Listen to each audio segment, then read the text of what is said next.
They have vetoed the delivery of food to civilians who could starve to death, and in the case of vulnerable children, suffer lifelong effects from severe malnutrition. They have vetoed the lives of innocent Syrians.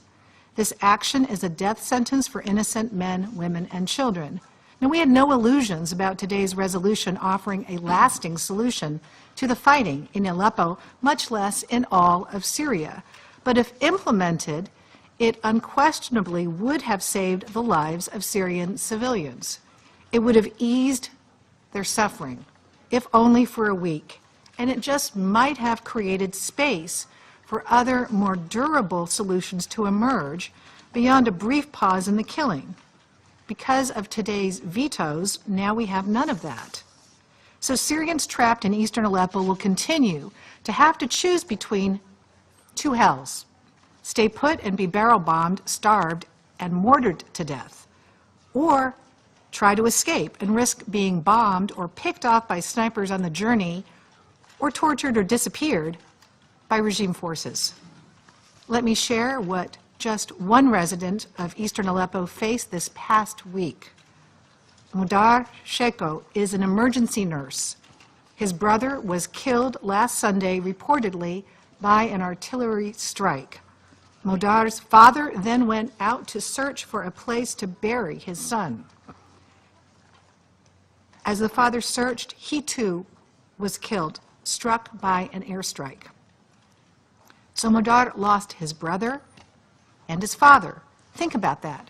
Parents being killed as they look for places to bury their children.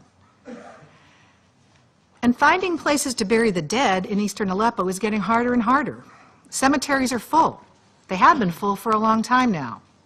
People have started to dig shallow graves in public parks, rushing to dig so as to avoid the fate of Mudar's father. They have even stopped burying loved ones in the daytime. It is simply too dangerous. Russia and China's vetoes mean that we on this council have failed to stop this destruction. History will remember that Russia once again, together with China and Venezuela, thwarted this council from acting to help the Syrian people for the second time in as many months. The United States recognizes New Zealand and Spain for their tireless efforts to find a way here in the Security Council to stop the fighting in eastern Aleppo. We also greatly appreciate Egypt's leadership in preparing and advocating for this resolution for weeks, and for speaking on behalf of countries in the region most directly affected by this conflict to demand a halt to Russia and the Assad regime's brutal campaign, calls that Russia has blatantly defied in vetoing this resolution. But in the face of this callous act, we must not give up.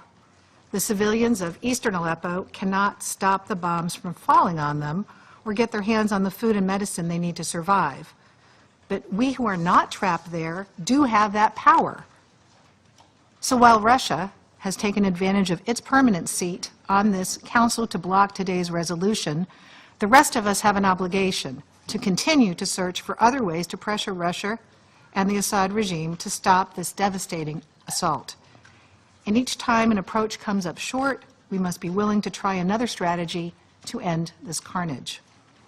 We can all fight harder and dig deeper to make sure Russia never evades scrutiny for its actions in Syria, to make sure we are never silent in the face of these atrocities, and to make sure that we apply maximum pressure to bring this barbaric military campaign to a halt.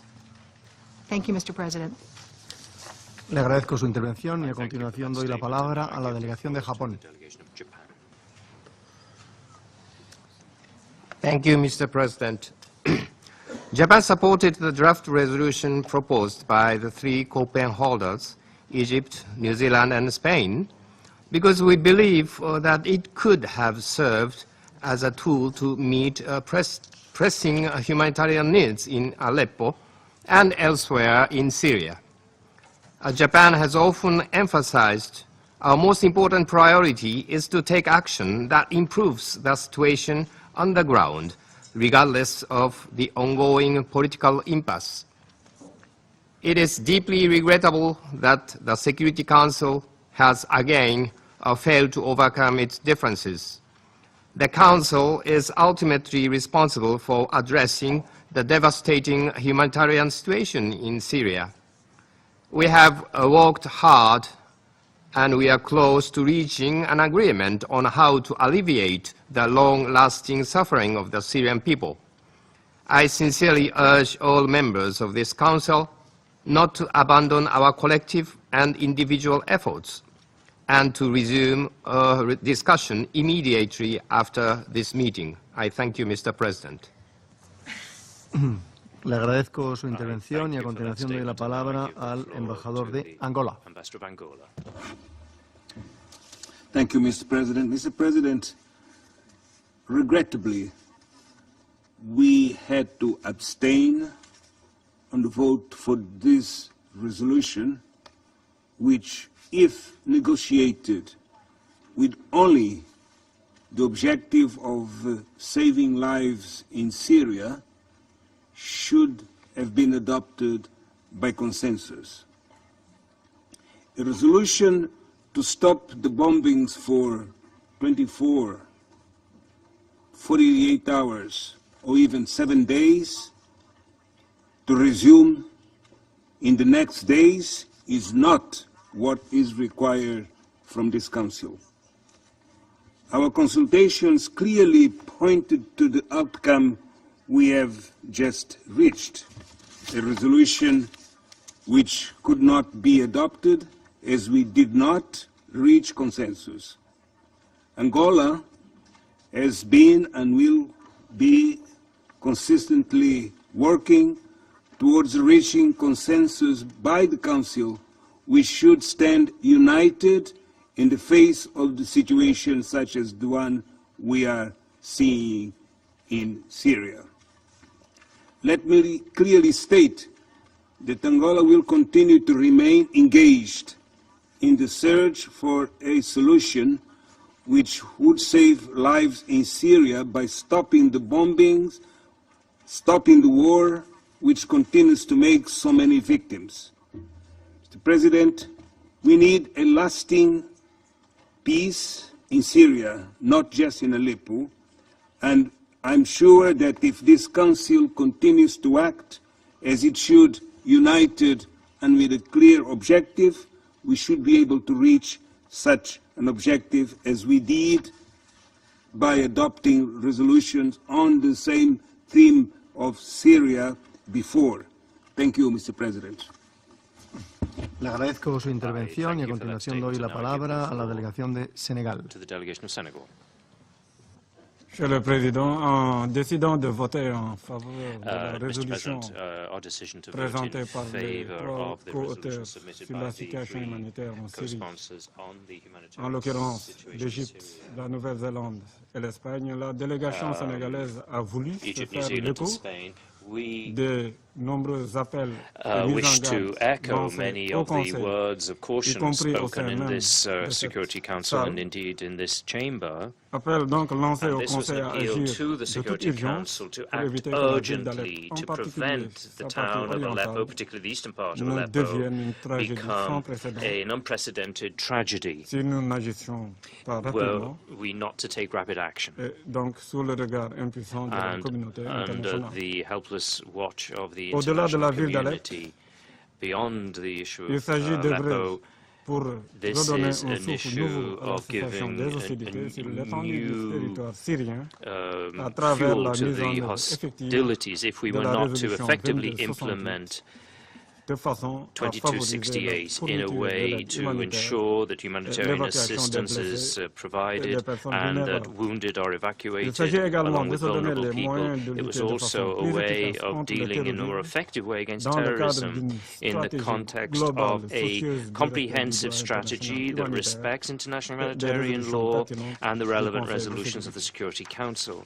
It's for all that reasons that my delegation reiterates its appeal to the International Syrian Support Group, particularly to its two co-chairs, to continue all the necessary efforts in order to reach an effective and lasting ceasefire that can give every opportunity to a credible solution under the aegis of the United Nations and on the basis of the Geneva communique and Resolution 2254, by coming together around the goal of stability and peace in Syria. This is the way that we can effectively fight these terrorist organizations such as the Islamic State and al-Nusra Front, who are certainly our common enemies. Thank you very much. Le agradezco su intervención y a continuación formularé una declaración a título nacional. Lamentamos profundamente los vetos al proyecto de resolución presentado hoy por España, Egipto y Nueva Zelanda. España considera que este texto, que no era perfecto y que sin duda llega muy tarde para las miles de vidas que se han perdido ya, habría permitido proteger a la población civil de Alepo de las peores consecuencias de la guerra en Siria.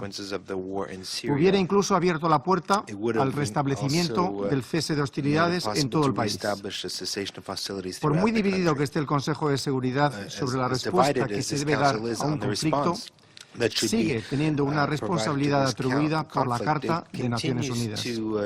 Si no se puede mantener la paz, al menos se debe respetar el derecho internacional humanitario, que prohíbe atacar a la población civil y exige el reparto periódico de ayuda humanitaria. España, Egipto y Nueva Zelanda tienen encomendada la relatoría de la situación humanitaria en Siria.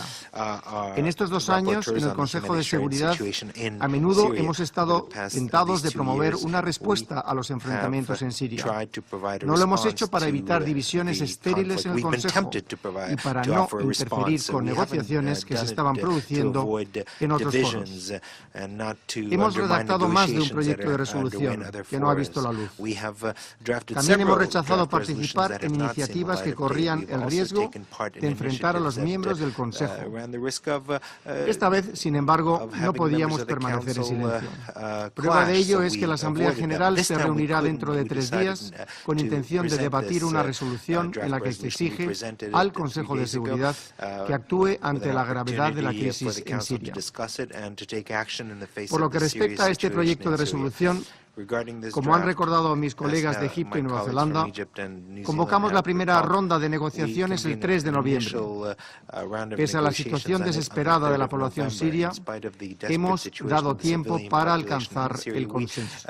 Hemos trabajado para idear fórmulas que permitieran conciliar posiciones muy divergentes, incluso contrapuestas. Hemos incorporado propuestas de todas las delegaciones que han querido contribuir a la redacción del texto. Hemos hecho lo posible y casi me atrevería a decir lo imposible por llegar a un acuerdo. Lamentamos que nuestro esfuerzo no haya dado resultado, pero consideramos que era nuestro deber intentarlo.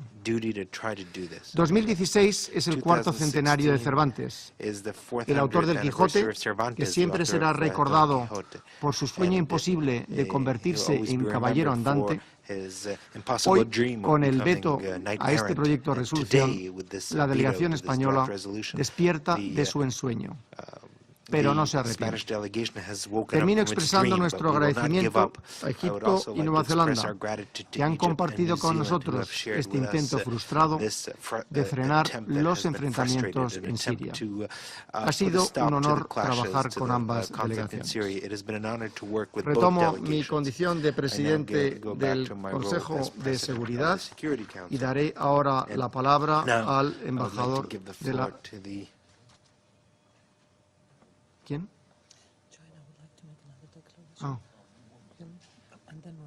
Okay. Me advierten que el embajador de la República China desea hacer otra declaración, así como el embajador de la Federación Rusa. ¿Es correcto? El embajador de la República China.